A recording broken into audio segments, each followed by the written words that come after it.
Okay, Mataji, we're live on YouTube, and we have a few persons with us in Zoom. Yes. I'm sure more will be joining. Hare Krishna, everyone. Today we will cover chapter 11 of Canto 1, a very, very wonderful chapter. It is called Lord Krishna's Entrance into Dwarka. So, just a little summary of the last chapter.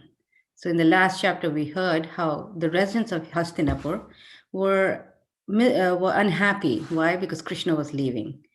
And a lot of that theme of the last chapter and also partly of this chapter would be the feeling again of separation from that the devotees in Hastinapur are feeling, but the feelings of excitement that the residents of Dwarka are feeling.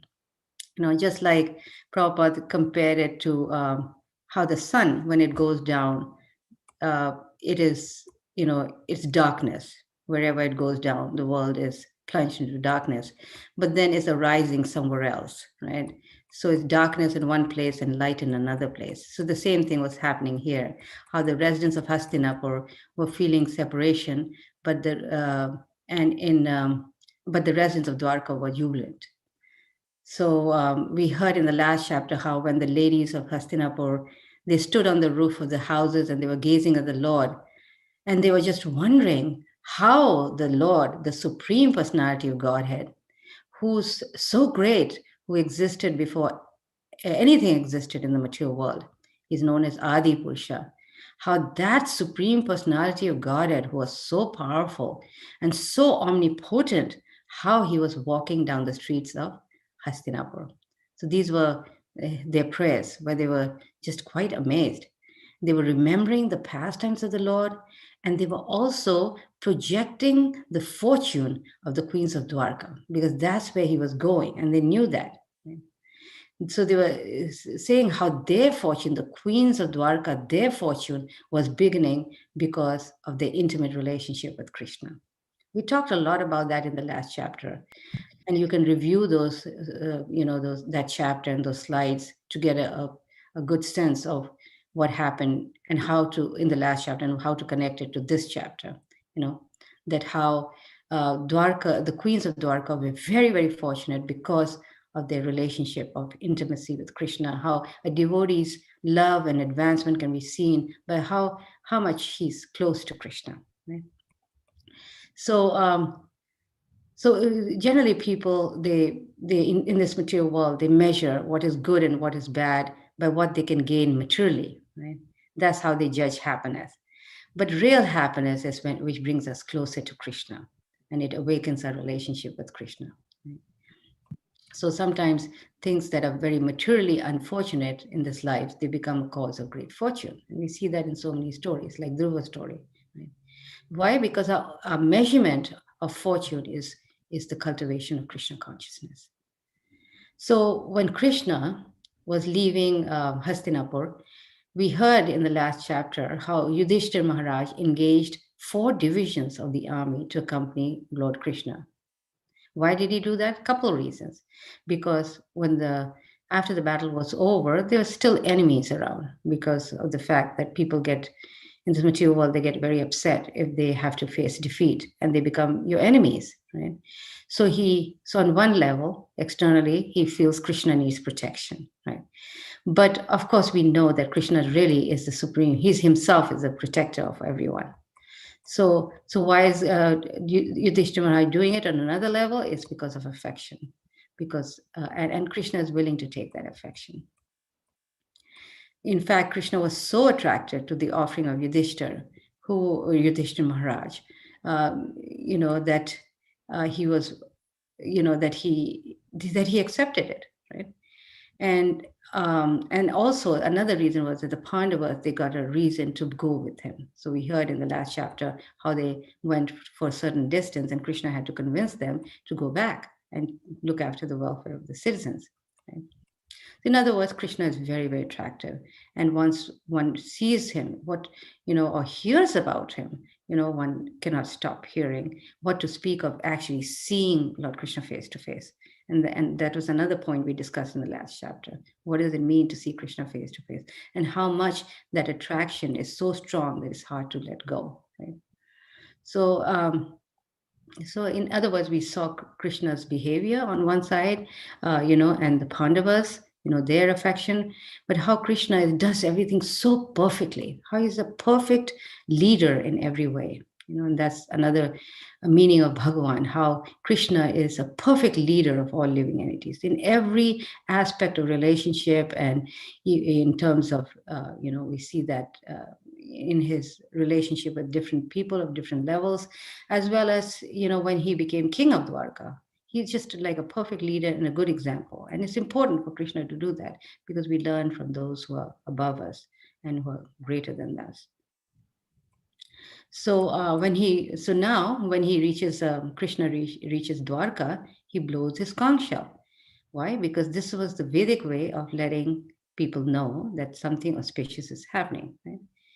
And as soon as the people of Dwarka they heard that conch shell, they were feeling so much separation for him, missing him so terribly, and they were actually counting the days that when he would come. Right? So when they saw Krishna was coming, they were just very, very excited. And they left everything. They were thinking, Krishna is coming, Krishna is coming. In fact, they have been waiting for such a long time. In fact, when the ended, they thought that he would come very soon, right after that. But we heard in some chapters earlier how, in chapter 8, how Uttara, she had some need.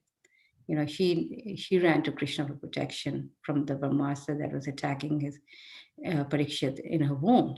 And then we heard then Bhishma Dev needed him. So he stayed back for Bhishma Dev because he was leaving his body.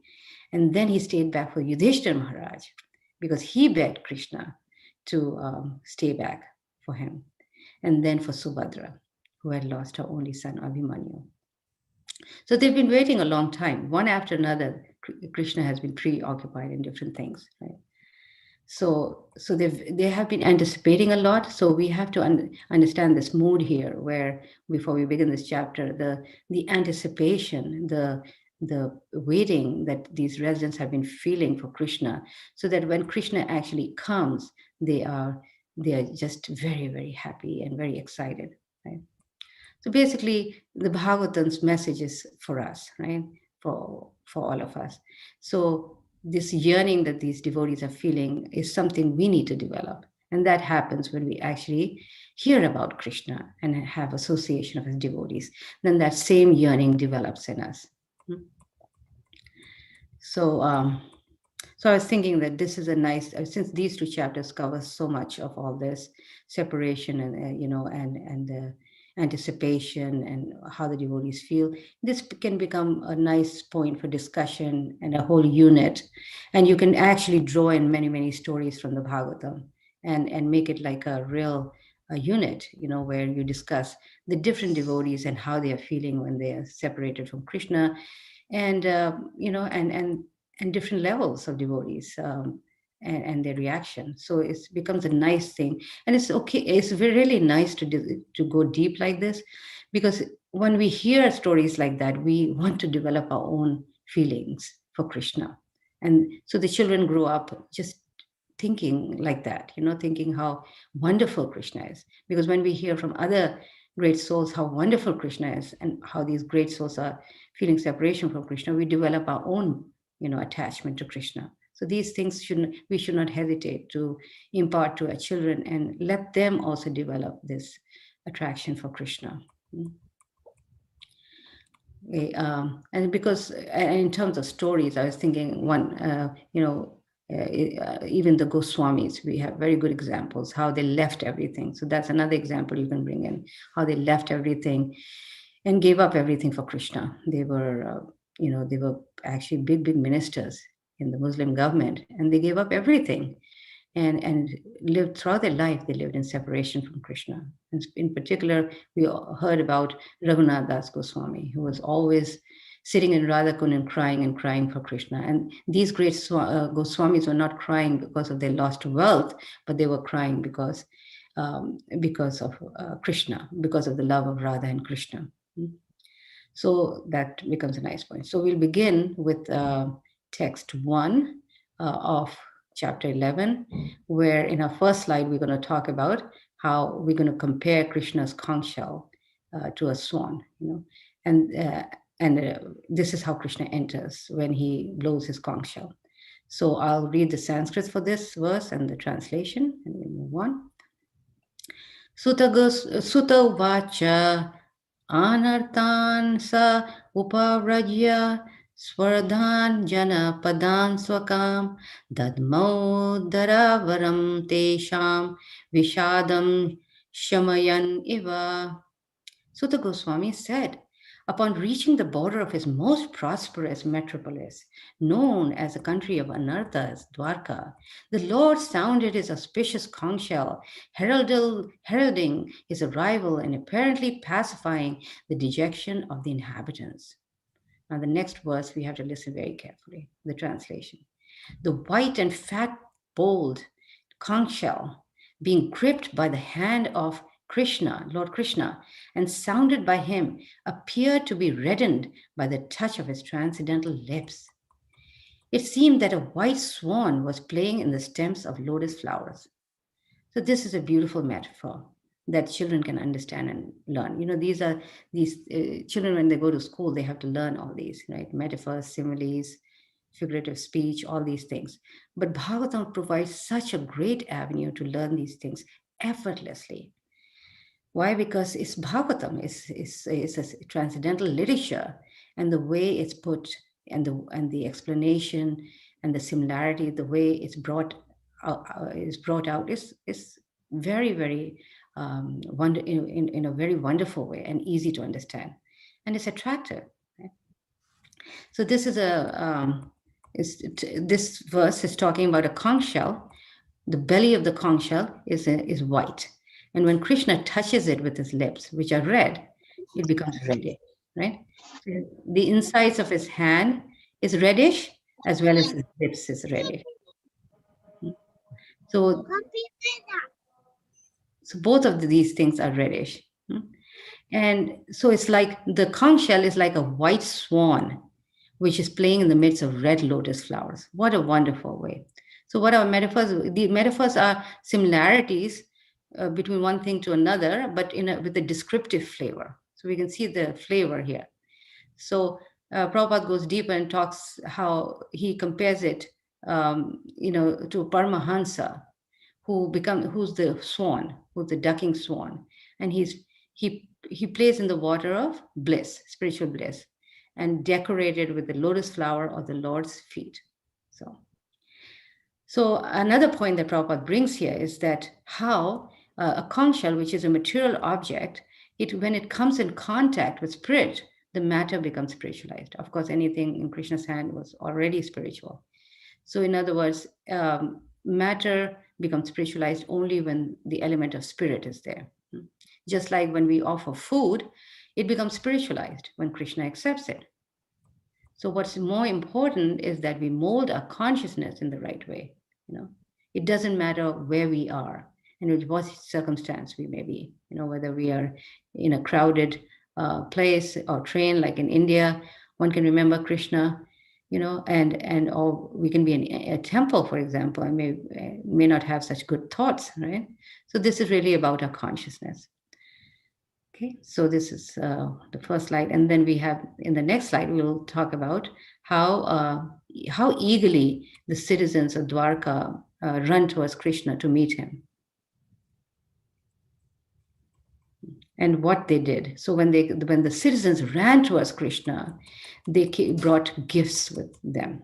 So again, gift giving is a wonderful theme for our children that I don't have a slide, but this is something you can you can expand on, the gift giving part, how devotees, they exchange things out of love, right? So here the citizens are welcoming the Lord with many, many things, but all these gifts are like the offering of a lamp to the sun. What can we give Krishna, right? A lamp can not do much to the sun, right? So okay, and then Prabhupada compares it to, how when we worship Krishna, then, Krishna doesn't expect, we don't expect anything in return because we need to give it out of love. But when we ask demigods for something, we do expect something, right? So that's why, it's not good to approach the demigods for material benediction, right? So here, how does Krishna accept this? It's like giving of a gift by a child to his father or her father, right? Which is out of love, because the gift actually belongs to the father. But the father is so happy because of the love in that gift, right? So these exchanges between Krishna and his devotees are those of love. And this is what Krishna is really looking for. And this is what the process of bhakti is. It's so personal. It's so personal. And in these chapters, we see that personal nature of these people who are offering their offerings of love to the Lord. It's a very good example of that. And the Lord accepts it. So in our next slide, we're going to talk about the prayers of the citizens of Dwarka. Beautiful, profound prayers. Now, there are 3 points here. One is they're glorifying the Lord, of course, and saying how when we worship the Lord, we attain all success. They are addressing the Lord as their mother, friend, husband, father, how the Lord is everything. How the Lord is everything. So in one way, they are expressing their dependency on Krishna. When we say, Krishna, you're everything, your mother, father, everything, then we're expressing our dependency on Krishna. So they are sharing their own experience of success and praying for his mercy. Then the next point they're bringing out is that once we come to Krishna, the happiness that we experience is unparalleled. So they're talking about the happiness that comes from knowing Krishna. And their verses, many of their verses will, these are many, many prayers. And so many of their verses will talk about how the form, how his darshan, his form is so wonderful and so rare. And they're feeling very fortunate that they are able to see this beautiful form, which brings all good fortune. Why? Because Krishna's beauty is a collection, they say, of all beauty, whether in the material or spiritual worlds. He is the source of beauty. Okay, and then in the last point that they bring out in the verses, in the prayers, is that how when Krishna goes away. I'll read text 9, it's very sweet. O lotus-eyed Lord, whenever you go away to Mathura, Vrindavan, or Hastinapur to meet your friends and relatives, every moment of your absence seems like millions of years. O infallible one, at that time our eyes become useless as if bereft of sun. So they're giving this example of how, in the absence of the sun, the eyes will become useless, right? So even if you have perfect eyes, but if there's no sun, if it's dark, we can't see. So, in other words, the eyes are not useless, right? The eyes are useful, but the potency to see Krishna is gone. So so the soul, in other words, is powerful, but its real quality is manifested when we engage that soul in devotional service. Okay. So here the residents of Dwarka are saying that Krishna, your glances are full of affection and full of love, as well as your loving smiles, and they are missing that. When he went away, they're saying they're missing that.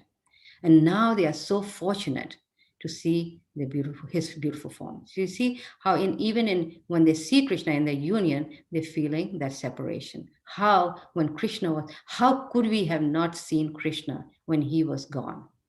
So even in union, they're feeling separation. So this is this unique, inconceivable nature of pure devotees' love for Krishna. Uh, so, so of course, all of us are craving, as conditioned souls. We are also craving for that beautiful form. We're craving for that Krishna's form and personality, right? Okay. So then,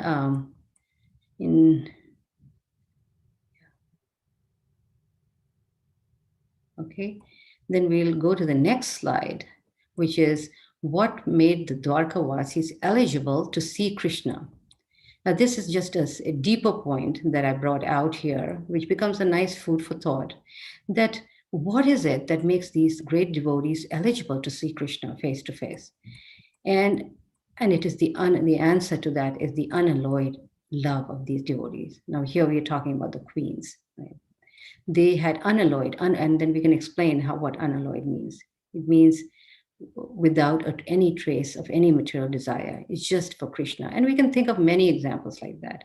How, these Pandavas, the gopis, all these great souls, it was everything for Krishna. In fact, a devotee can be known by how much his advancement can be known by how much he can sacrifice for Krishna. And stories after story, right? How Jaya and Vijay were willing to sacrifice, coming down to this material world as demons, just so Krishna could have the chance to fight, because he was itching to fight. So what a sacrifice, right? Devaki was willing to sacrifice, losing all her 7 children, just so Krishna can appear. Right? That's not easy for a mother. So in this way, we can understand that you can give examples, and we can understand how the fortune of these great devotees is their unalloyed love for Krishna, and how we can try to cultivate this kind of quality. Why? Because Krishna, that he's not impressed with any other thing. He's mainly impressed. Now, one point that becomes a very interesting point for discussion is that, many times I would also wonder when I started entering this, devotional service, then I would wonder that why would Krishna want, why would he want all of our love? Why is he, like they say, is he a jealous God? Why? So the reason why Krishna is demanding absolute surrender is because we are neophytes, and we don't know how much we are. We don't know how much we are suffering in this material world. Now, the example could be how when a child, Prabhupada gives this example in many places, how a child of a very rich home is left home, and the father is a billionaire, right? And the father is saying, "Child, please come home." And the father is feeling pain, and he wants the child to come back. It's out of his great concern, just like it's a great concern and care that Krishna is feeling for us. But the child is not willing to come back, right? So the child doesn't know what's good for him, but the father knows. So in this way, Krishna knows what's good for us. He knows that if you do, a karma yoga or jnana yoga like that, or karma, I mean, or mystic yoga or gyan, then we will be unhappy. Right? If we, in other words, if you if we try to enjoy fruitive results, right, we will be unhappy. But he knows that if you do unalloyed bhakti, then we will be happy. So, in this way, Krishna's demand for our unalloyed love is very justified. And that's why, towards the end of Bhagavad Gita, he says, Sarva dharman parityajaya, give up all varieties of religion and just surrender to me. So that point is justified. So that's another side point that you can, you can discuss with with the older children, and it's also a food for thought for us as well. So this is what we learn from these prayers, the main points. So in our next slide, we're going to talk about how Krishna, he enters the city of Dwarka. And this is a beautiful set of verses describing Dwarka. Right? How first point about Dwarka is how it's so well protected. And we see that theme in the Bhagavatam, how kings after kings, all these great Raj Rishis, the first thing, their duty was to, first of all, give protection to the citizens. Right? Without protection, how can the citizens even practice Krishna consciousness? And Dwarka, in that case, was fully well protected by all the relatives of Krishna, who were as strong as Krishna. And then the beauty of Dwarka is described. And Prabhupada points out how it's so unlike today's cities, how big politicians, they live in beautiful bungalows, but then the majority of the people live in very ordinary surroundings. Right? So these verses are describing the beauty of Dwarkapuri, how it was full with orchards, flower garlands, hermitages, parks, reservoirs of water, and which had lotus flowers. Then how the households always had this welcoming nature, the welcoming signs with beautiful arches along on their doors, and how the roads were also had arches and gateways and festive signs like alongside, such as plantain trees and mango leaves. These are all items of auspiciousness. Right? There were flags and garlands and painted signs. And then, of course, the highways were beautiful, were very cleansed very nicely, and they were all moistened with scented water. And in this way, they were welcoming the Lord with fruits and flowers and all these unbroken seeds.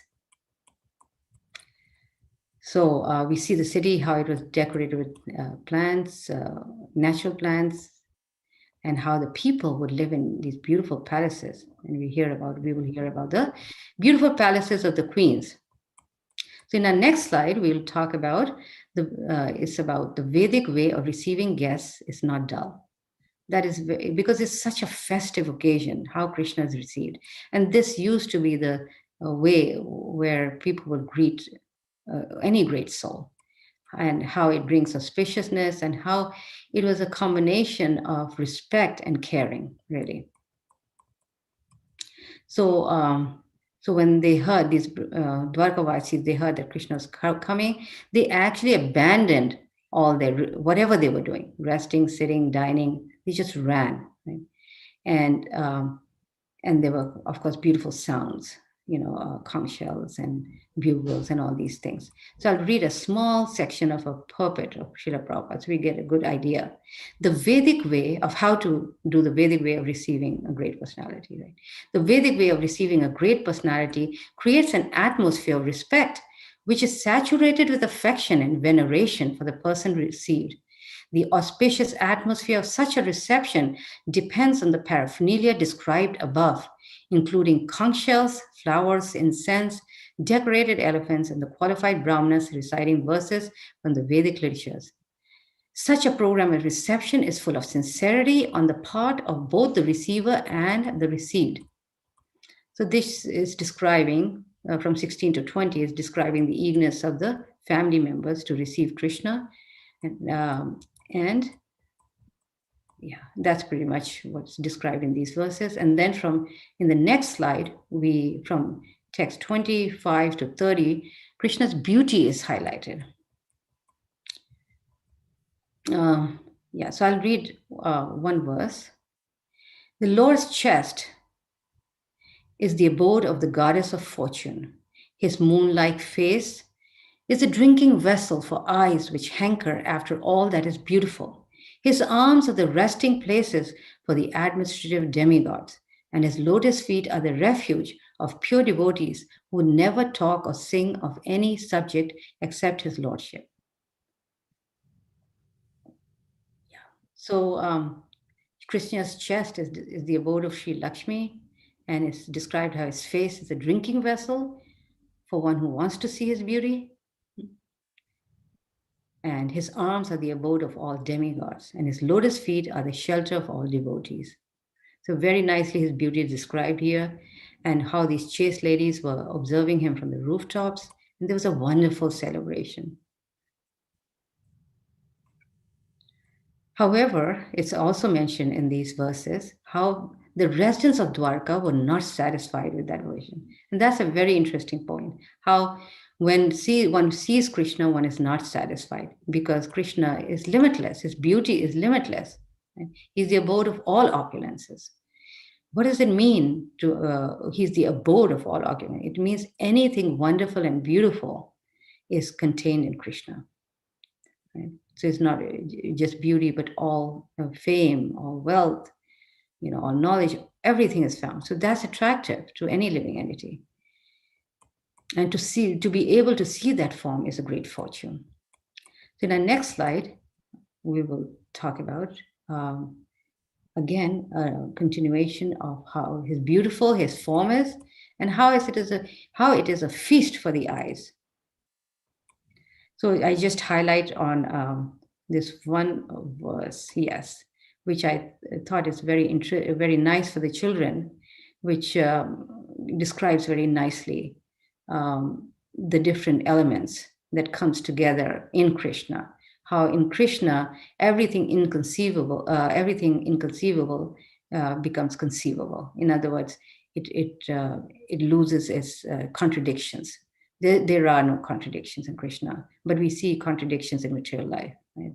If I'm inside, I'm not outside. If it's hot, is not cold, like that. So text 27, this is just focused on one verse, text 27. As the Lord passed along the public road of Dwarka, his head was protected from the sunshine by a white umbrella. White feathered fans moved in semicircles, and showers of flowers fell upon the road. His yellow garments and garlands of flowers made it appear as if a dark cloud was surrounded simultaneously by sun, moon, lightning, and rainbows. So it's describing how when Krishna is walking down the path, then somebody is holding a white umbrella. Somebody is doing chamar. Some other devotees are showering nice flowers on him. And he's wearing yellow clothes, a nice forest garland. So total, there's 6 things here. So the body of Krishna is compared to a dark cloud. We know that, right? The umbrella is compared to the sun, and chamaras to the moon. The shower of flowers are compared to the stars. His yellow garments are compared to the rainbow. And so the point here is that how can all these things exist simultaneously? Namely, the moon, the sun, lightning, and rainbow. But it can exist only in the presence of the Lord because he's omnipotent. So all are coming together, which is possible only in Krishna's case.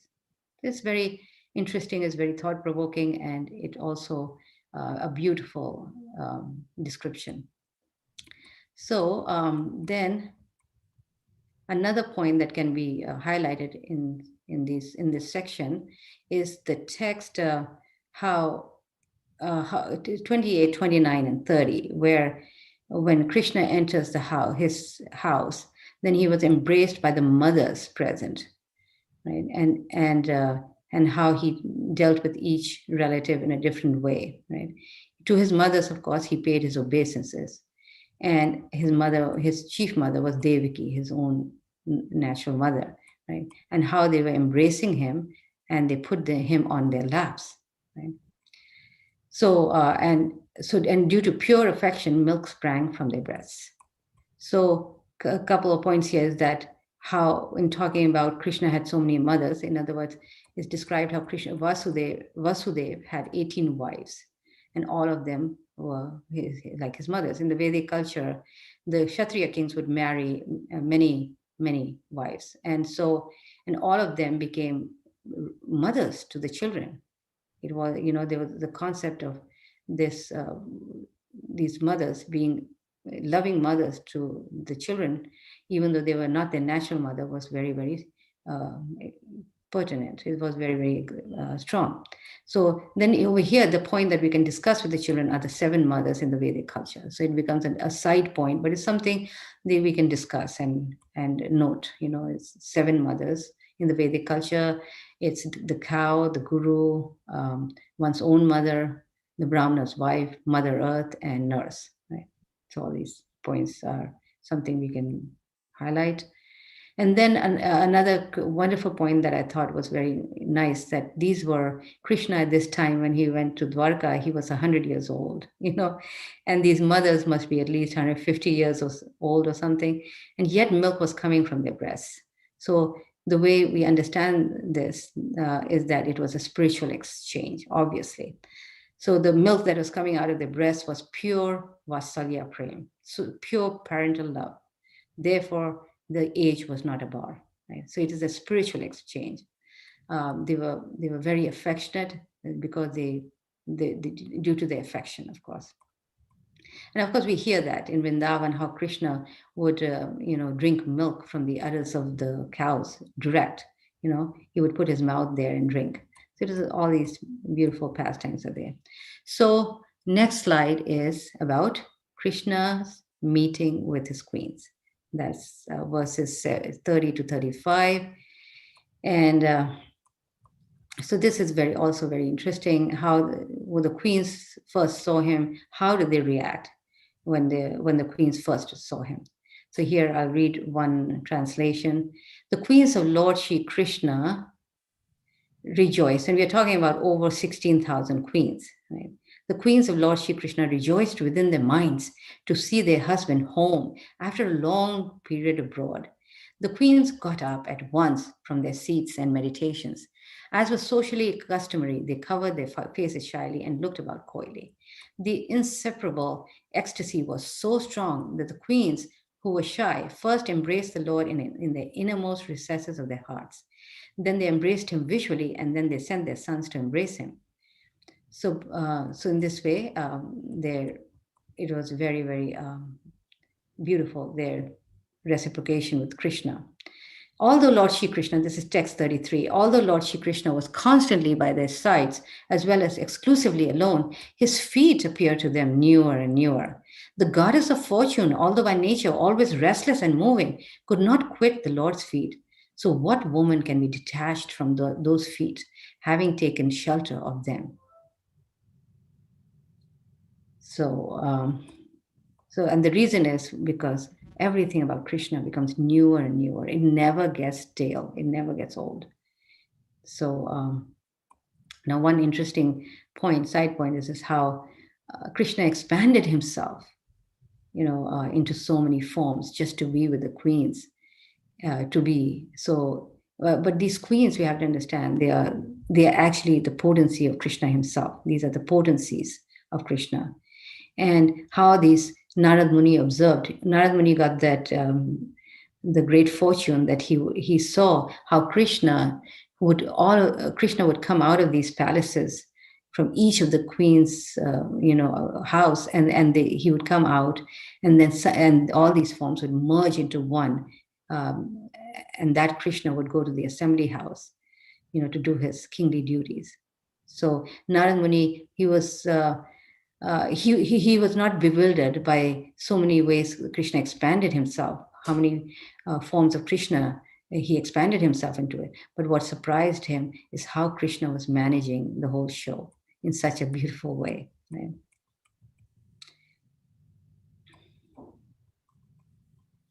Of course, there's mention about Lakshmi also, how Lakshmi is always, focused on massaging the feet of Krishna, how she never wants to leave him ever, even though Lakshmi is known as being very restless, right? She's very restless and she's got a huge following, but yet she remains fixed in service to Krishna, to Narayan.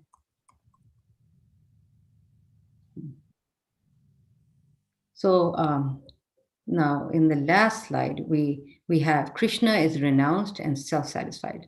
So the point here is that is discussed is that how even though the queens had such amazing qualities and they were so attractive, so qualified in every way, they could not agitate the senses of Krishna because he's Atmaram, he's self-satisfied.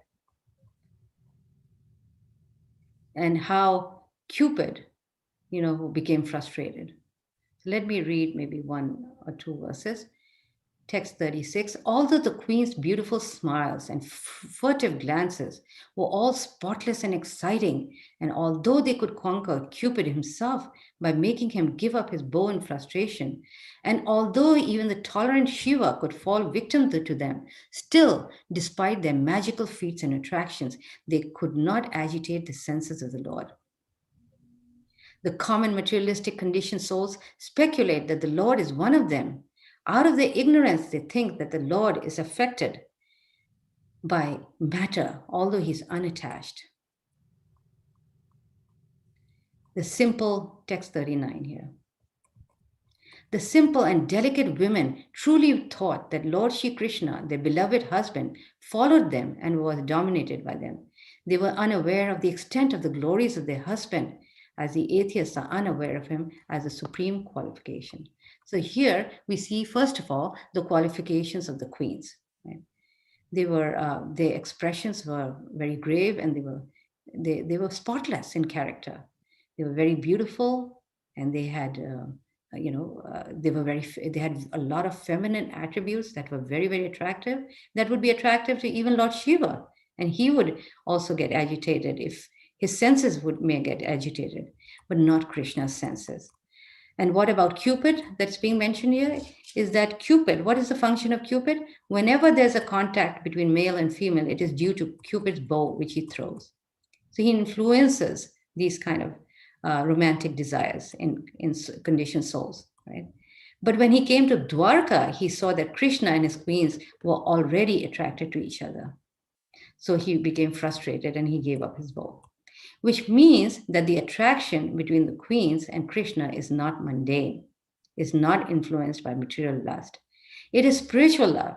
It is not inspired by material Cupid.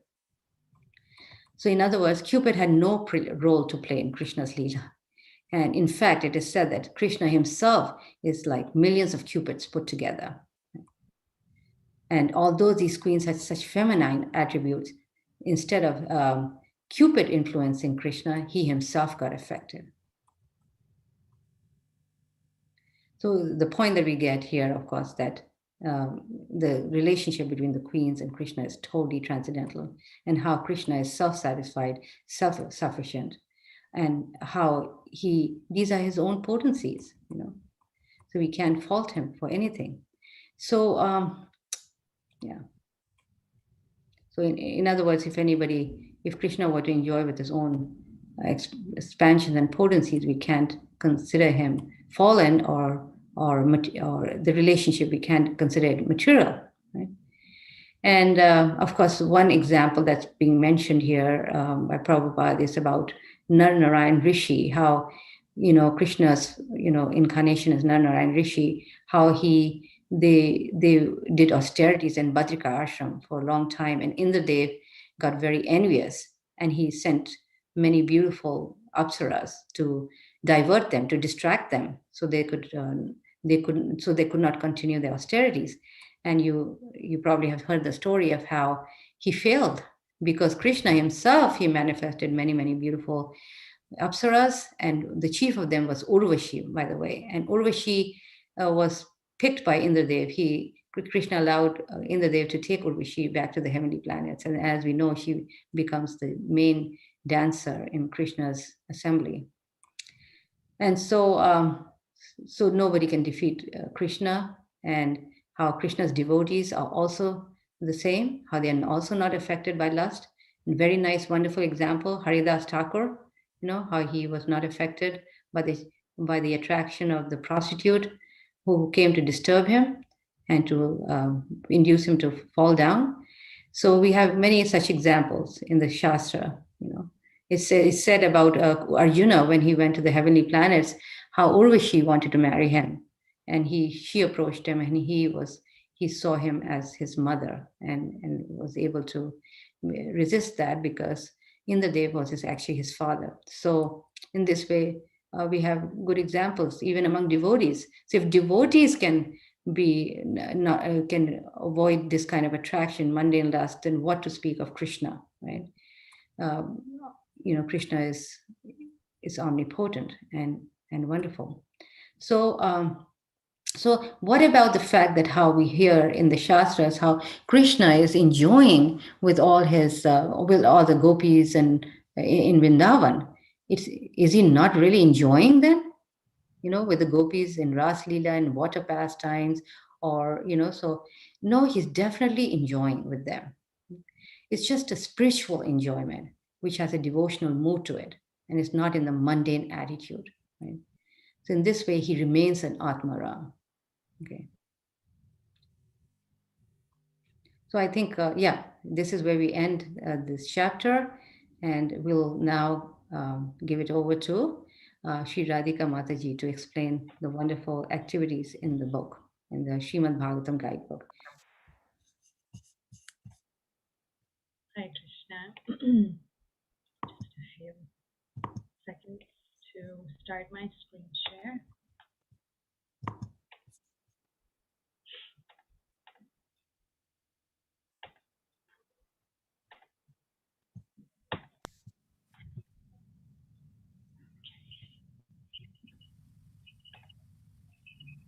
All right. So before we go into chapter 11, wanted to share some great news from around the world. So we have a wonderful devotee family in Delhi, and they're part of the ISKCON Dwarka congregation. Her name is Rati Preshta Mataji, or Dr. Reena Samal. She's actually an educator with a PhD in child education. And she has these two beautiful daughters. Subhadra's 8, Gaurangi is 5. And they've been inspired by these sessions to get started with the Comprehensive Guide for Young Readers books. So at home, they're currently on chapter 5, but she also felt inspired to start it in an organized manner with her center, ISKCON Dwarka. So we also have some pictures to show you of her sharing the books at the center. But first, I wanted to show you. I am going to recite a poem on 3 expansions of Krishna. My name is Mahakrishna. I am lying down in the Karna ocean with this candy crown, lotus conch and the golden maze, sleeping soundly in outer space. Universal bubbles come from my skin. I create the world fluid soul from sin. From me comes Garbhodakshai Vishnu. From his navel all lotus grew. In the lotus Brahmaji come, approaching the Lord with the humble plea. I'll stop there. It's a really cute video.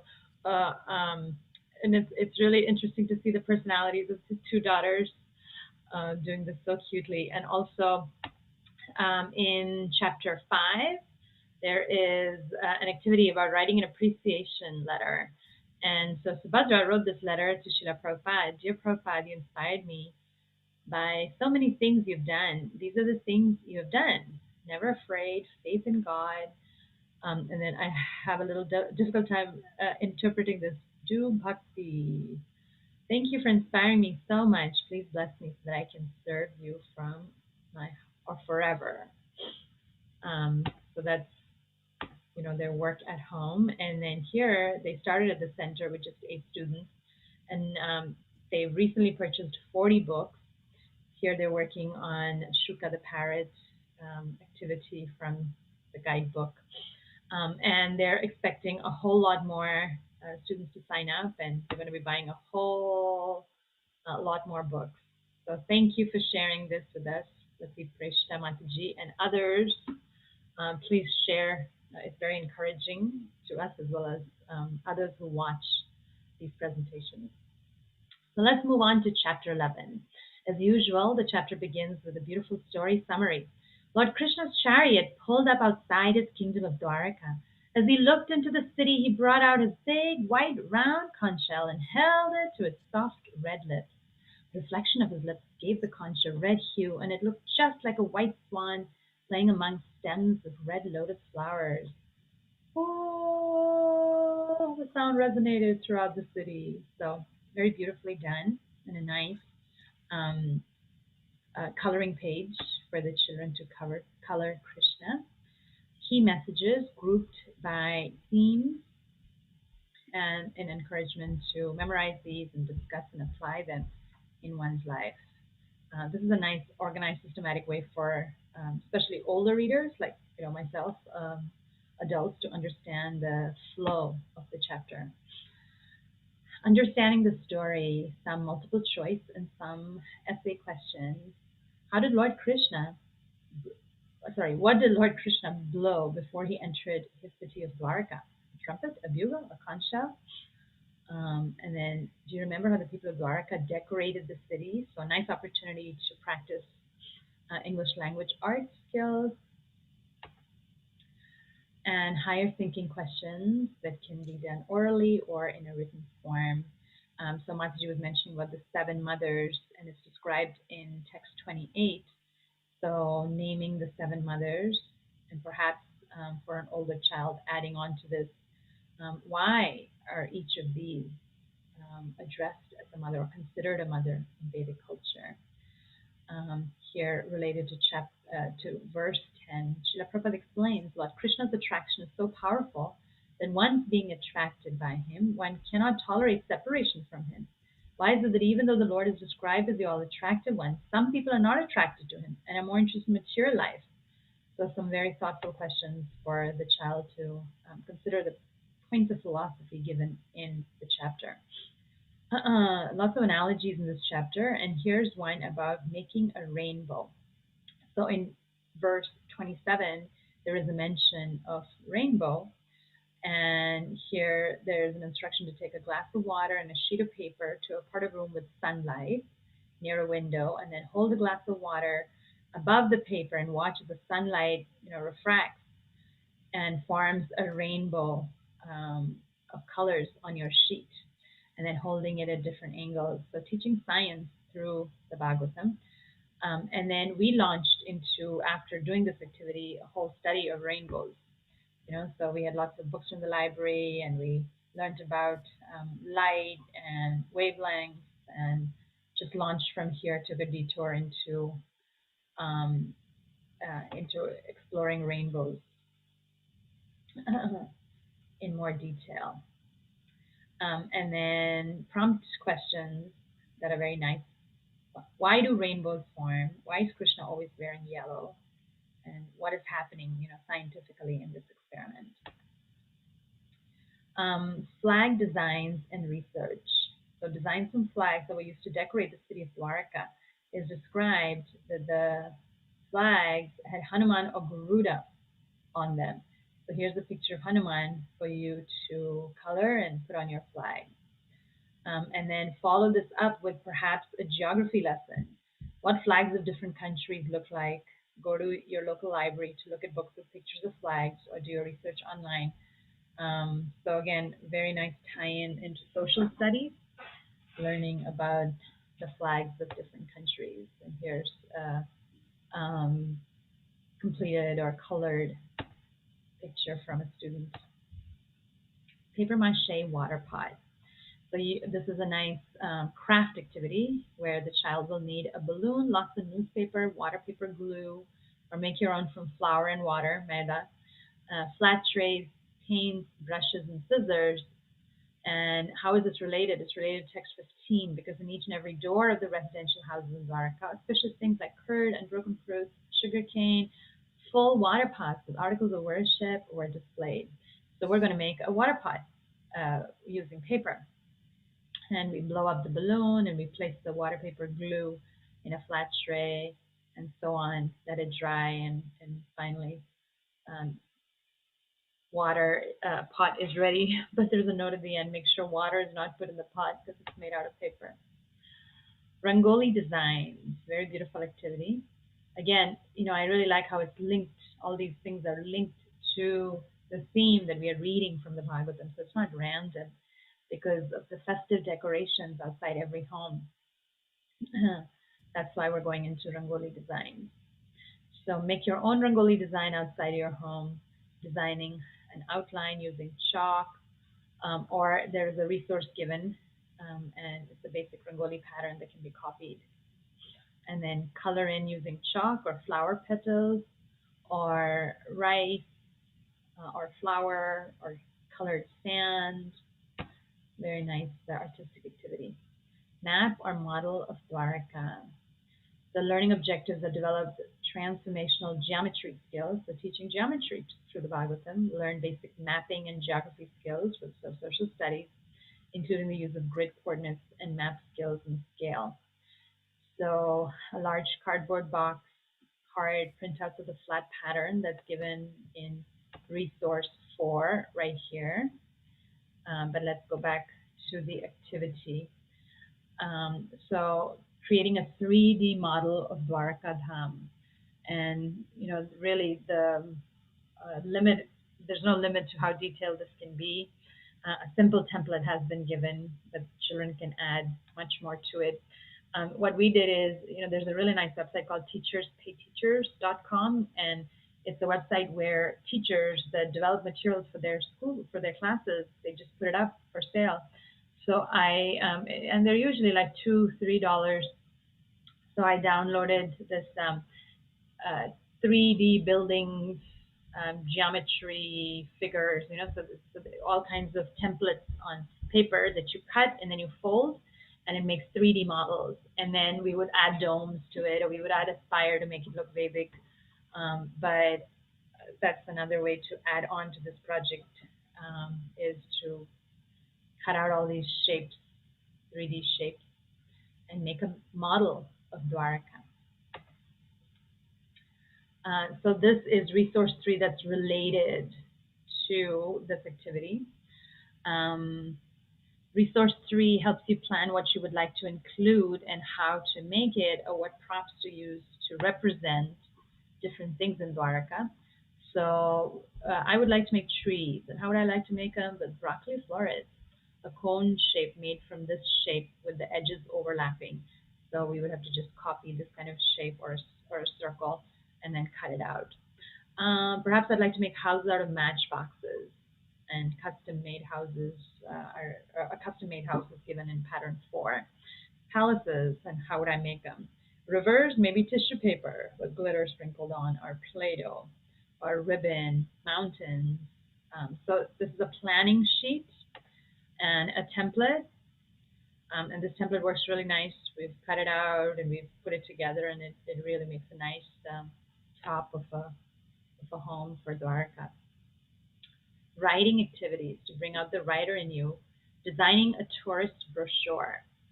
So the idea is that children present knowledge of Dwarka using visual and verbal language, and identify and use describing words in their writing about Dwarka Dham. So once they've done the research to make their 3D model, then they really know what Dwarka Dham looks like, and and then it's easier for them to design their tourist brochure. And it's nice if they, I hardly have seen any brochures printed lately. I think we're just moving away from that kind of stuff, but it's more electronic. So tourism websites will have information about tourism in a particular place. We were recently researching about Mexico. And so using that kind of a format, go ahead and design your brochure, or it could be a web page. So design your Dwarka tourism web page. And it gives some ideas of giving a cover and a first page and a map page. So giving the brochure a title such as Dwarka Dham. You can even add a catchy phrase, for example, Dwarka Dham, the ideal city.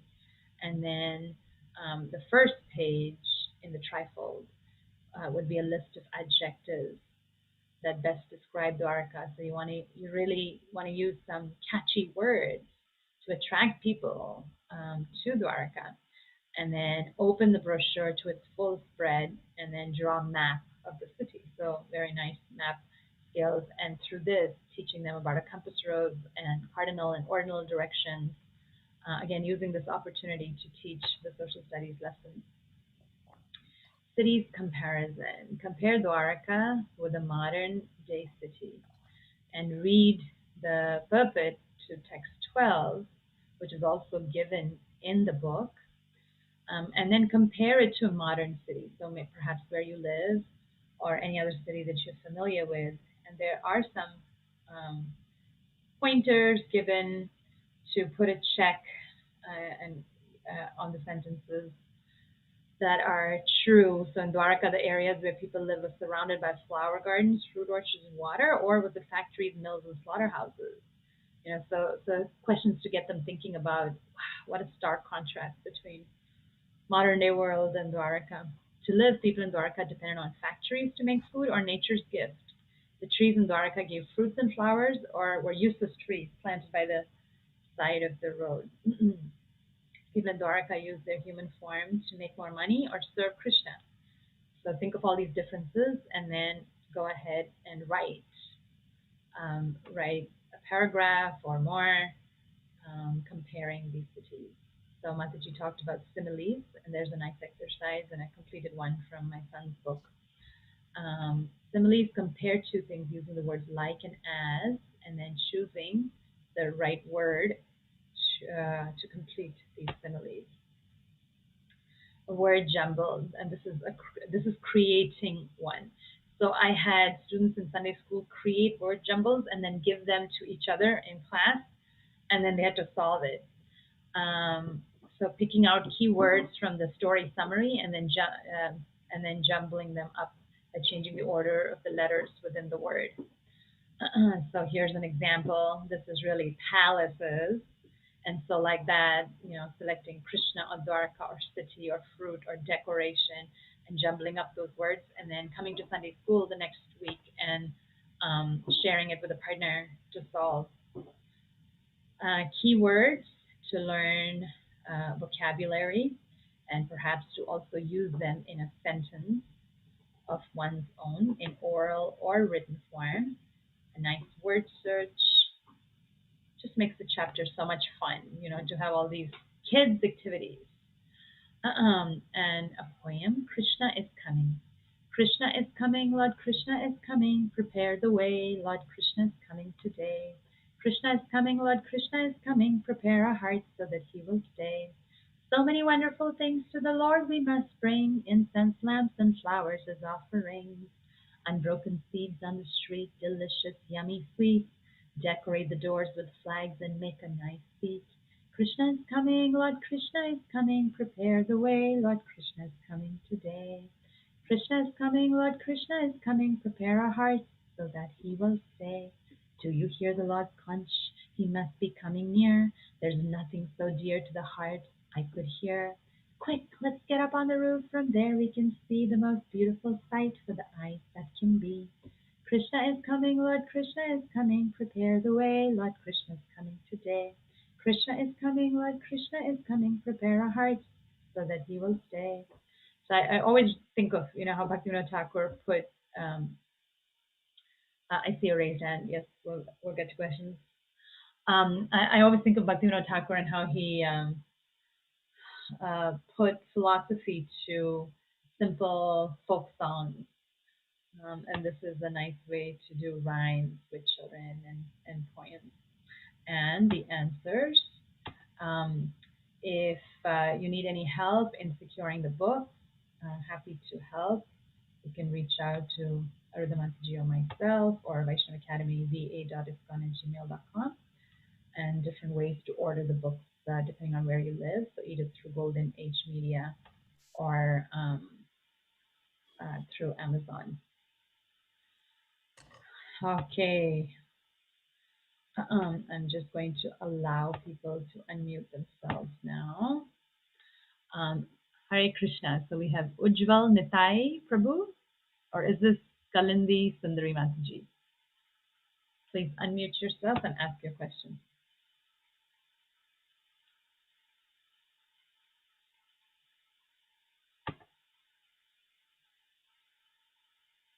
Hari Bolo, Ujjwala Nitai. Okay, well, they're figuring it out. Anybody else have any questions?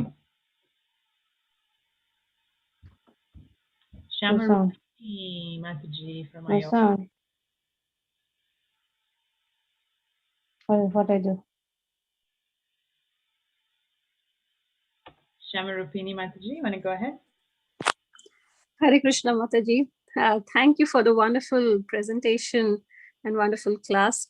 I just had a question, like in verse 19, where we see that, the prostitutes are also coming to see the Lord. So I just had one question, I read the purport, but the thing I'm not able to understand is like, if you're doing devotional service, you might be anything in your, whatever activity you might be doing that not might be favorable. But once when you're into devotional service, you try to forego all those activities and that occupation, and you try to rise above, right? So how is that, you can still be a devotee and still you're continuing that profession? Maybe I'm not understanding correctly, but if you could please explain. Well, the way it's just like the occupation is not very nice, so it's just like what Christ said: hate the sin but not the sinner.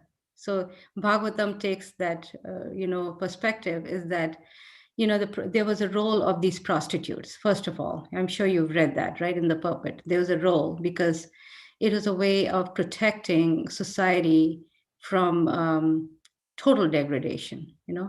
There were these prostitutes where people who had lusty desires, they could go and they could be relegated to that, to visiting such houses, right? So there was a role that they had to play. However, in the Bhagavatam, we also see an example of a very wonderful, Pingala, who was actually a prostitute in the 11th canto.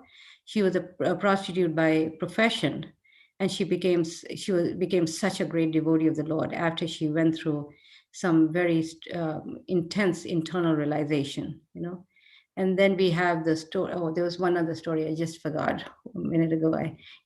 So that's Biva Mangal Thakur, his attachment to a prostitute who became his guru.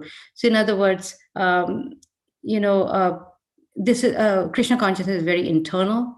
Like some people, they are forced into this profession, but it's not like they are not devotees. They can be very wonderful devotees. Like I mentioned in the class, how it's the consciousness. We can be in the worst of places. We can be sitting in a temple and have horrible, lusty desires, So what I'm saying is that, yes, it's not a good profession, It's not like Bhagavatam is encouraging that profession. But the fact is that it's the matter of consciousness and how somebody who's forced to be in that situation due to circumstances can also be a great devotee. That's the whole point, There was this one story where I heard, I can't remember which class I was hearing from, but how there was this lawyer who was a criminal lawyer who investigated criminal affairs, and he became a devotee, and then he left criminal law and he went to civil law, to solving civil cases rather than criminal cases. And I think it was a class by Radhanath Swami, and he was describing how he was giving his experience of how he once dealt with a prostitute, and he was going to give her the hardest sentence because she had abandoned her children or something, I can't remember the whole thing. But then she was giving a story of how she had no recourse, in order to maintain her children, she had to go that route. And then in the process she got caught with something, I don't know what it was.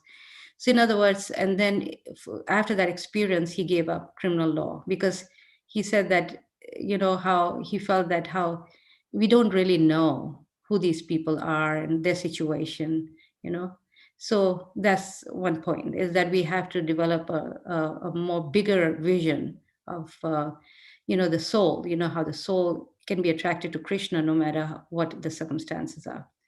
And in the Vedic culture, especially, these prostitutes were given decent respect because they were, like in the story of Pingala, we see how this Prabhupada keeps on mentioning how, emphasizing that point, that she was not a prostitute of today's era.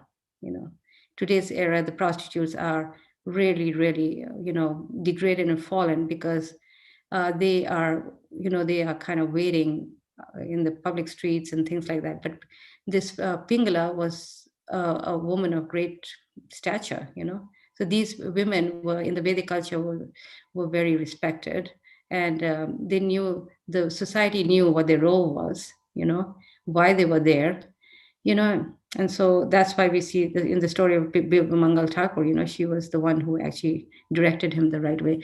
But it's not to be compared with today's prostitutes, because unfortunately also is due to society's,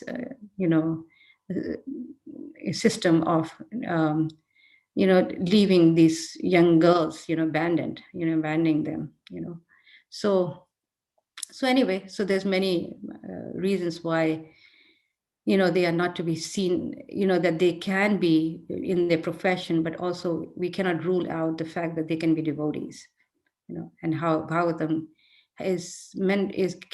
gives a chance to everybody and anybody, Thank you, Mataji. Thank you so much. All right, we have Archana Mataji from Arizona next, our very, very regular participant. Hare Krishna, Mataji. I have a question regarding the virtue of shyness.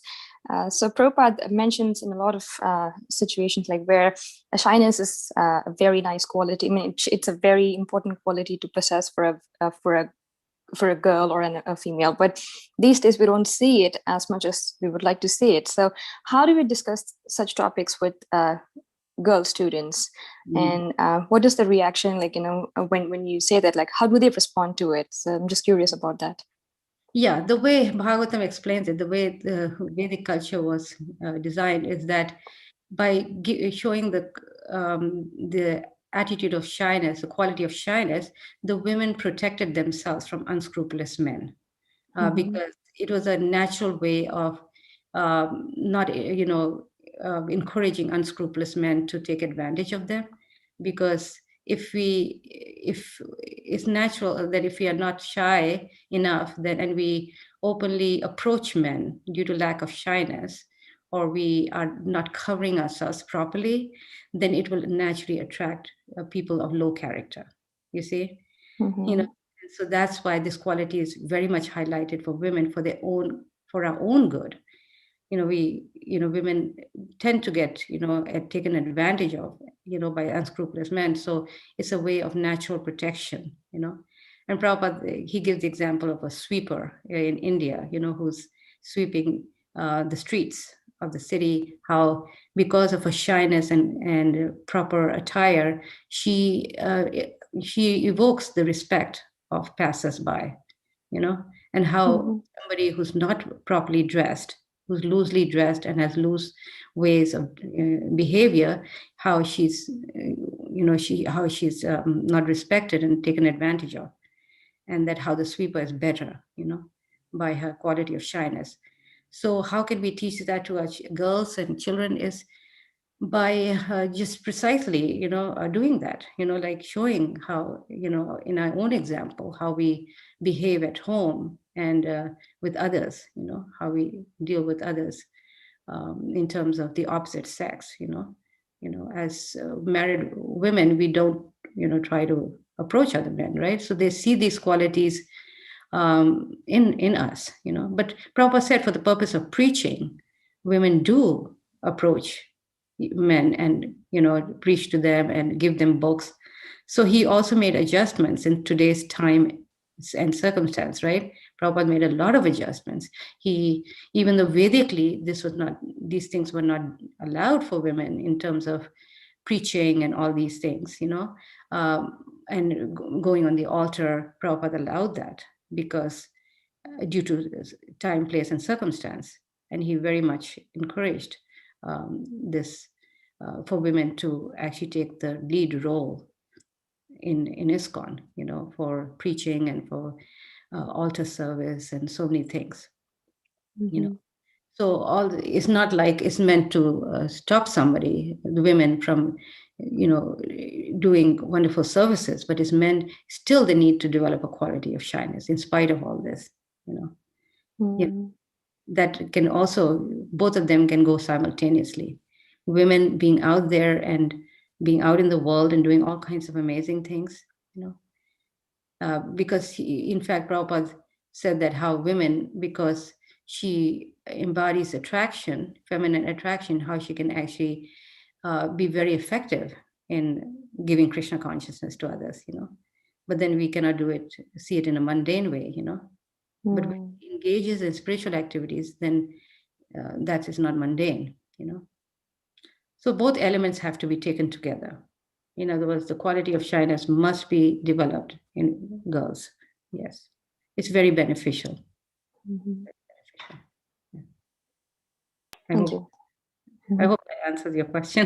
Yeah. It's a long topic. It's actually a very long subject matter. So many nice examples. There's, and then we can see it in the light of today, But Prabhupada was such a wonderful combination of, exemplifying an acharya who takes Vedic principles and who puts it in light of today's circumstances. And by his own example, he showed that. By his own example. Yeah. Thank you, Mataji. Thank you. Kalandi Sundari Mataji. Hare Krishna, Mata. Please accept our humble obeisances. Mata, I have a question.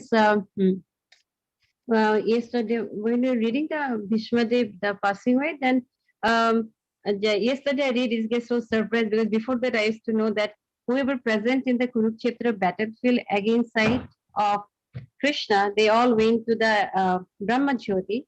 But yesterday when we read, we got I saw that Bhishmadev told that they all went back to Godhead with 4 hands or 2 hands of Krishna. They got Sarupya.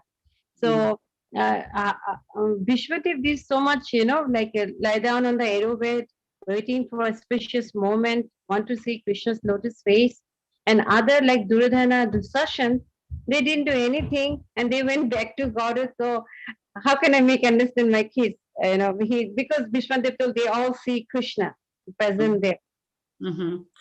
Yeah, the destination of both of these people are not, exactly the same. In other words, but at the same time, I mean, Bhishma Dev was a very high grade devotee where he had a special virya rasa with Krishna. And we see that in his passing away. But we have to see the all-encompassing mercy of the Lord. Now, it says in the Bhagavatam how Shishupal, how Jay and Vijay took 3 forms as demons, right? 3 births as demons. How Hiranyakashipu and Kansa, they actually didn't go to the spiritual world, but they got Brahmajyoti as their destination. Why? Because they were, they did not accept the personal form of the Lord as the Supreme Lord, Because even when Nrsimhadev was in front of Hiranyakashipu, he says, who is this? Is this your God? Or is he a beast, Or this beast is your God? In other words, he refused to accept Krishna's form as, even till the last minute, he refused to accept the form of Krishna as the Supreme Lord. Okay, so in a way, he was an impersonalist, right? But in the sense of Shishupal, he was blaspheming Krishna, right? All his life he's blaspheming Krishna and calling him all kinds of names. But he accepted Krishna's form, so he got a better. Of course, ultimately they were all Jay and Vijay, but it's mentioned in this, the technicality of it is that how when we deny Krishna's form, then that destination is considered, it will be a lower destination, like it will be Brahmajyoti. But anybody who accepts Krishna's form, even though it's unfavorable, he still gets a higher destination. So that's one point, is that sometimes we see this confusion in Bhagavatam, where it's saying one thing and then it's saying another thing, so it does say that these soldiers did look at Krishna, and those who probably accepted the form of Krishna as a supreme lord, they got a better destination than the others. So you can see the stature of Mayavadis is not very good, because Krishna really doesn't allow them to enter his personal kingdom unless they become personalists. So even among the demons, there's differences and discrimination. Like, okay, such demons don't go there, but this demon will go there. Okay. Yes. Like that. So we have to see it like that, that sometimes these contradictions may be there, but then if you go to the deeper point, and read the writings of the acharyas, they explain it in a different way, more deeper way. Thank you, Mother. Thank you. Yes, my son also I want vision. Yeah. Okay. Yeah, sit there and please accept my humble. Please accept my humble obeisances, all glories to Srila Prabhupada. So I have a question that when Vishwamitra came to the forest and he and That's the Bhishma Vish- living Vasistha Muni. like when Bhishmadev was leaving, Vasistha Muni also was there. Mhm. So Vasistha Muni one time the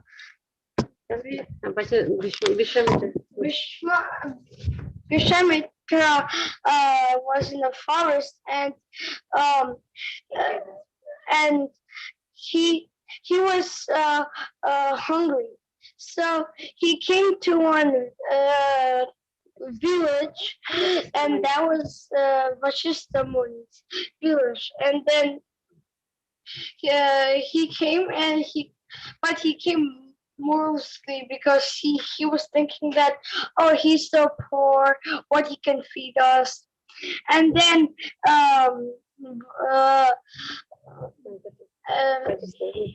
Vashishta Muni told Vishwamitra that you and all your associates go to the river and take bath.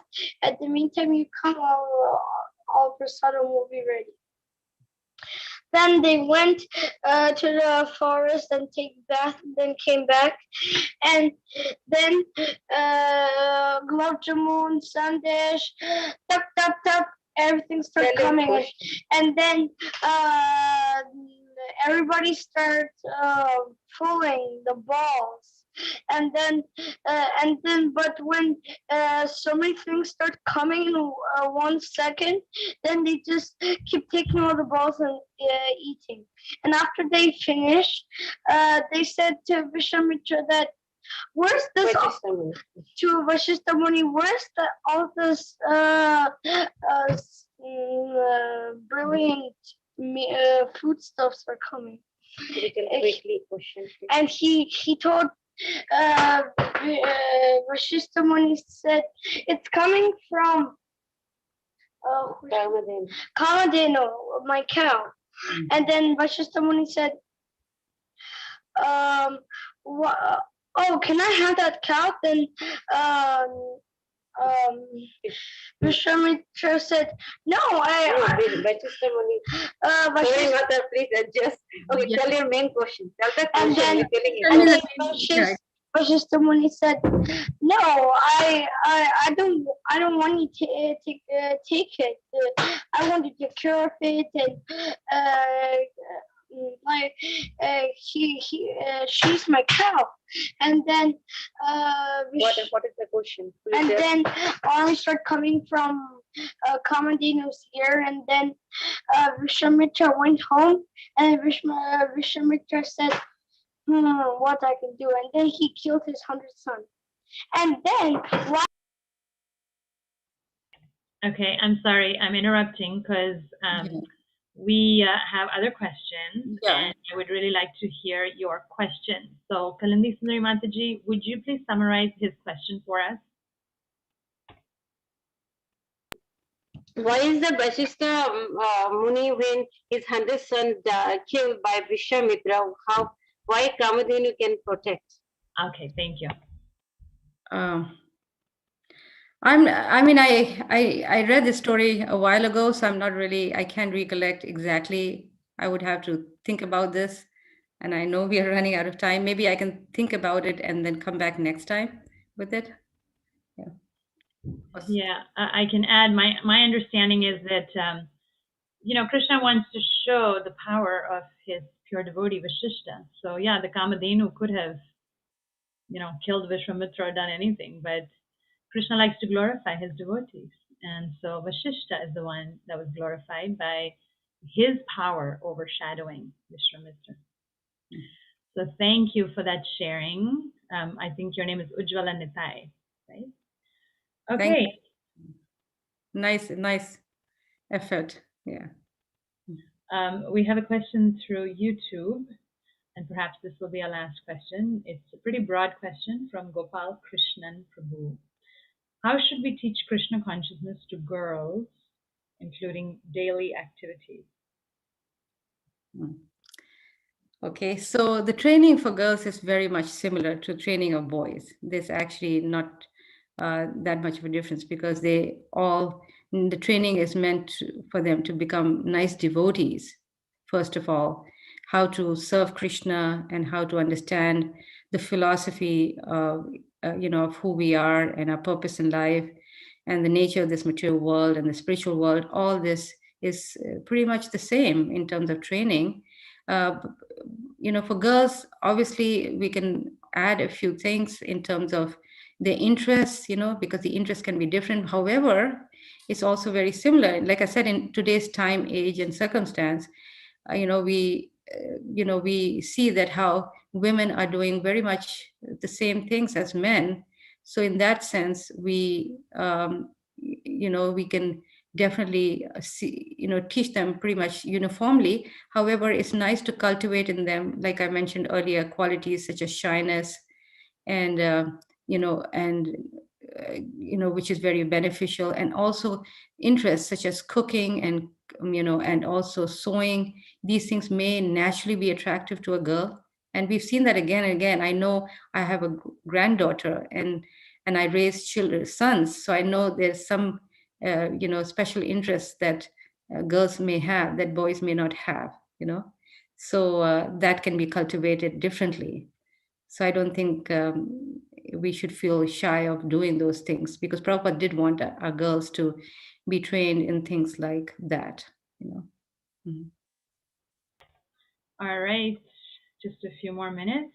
Any closing comments, Mataji? No, very much. I thank all of you for being such careful listeners, and we'll go on to our next chapter, chapter 12. Thank you very much. Thank you for joining.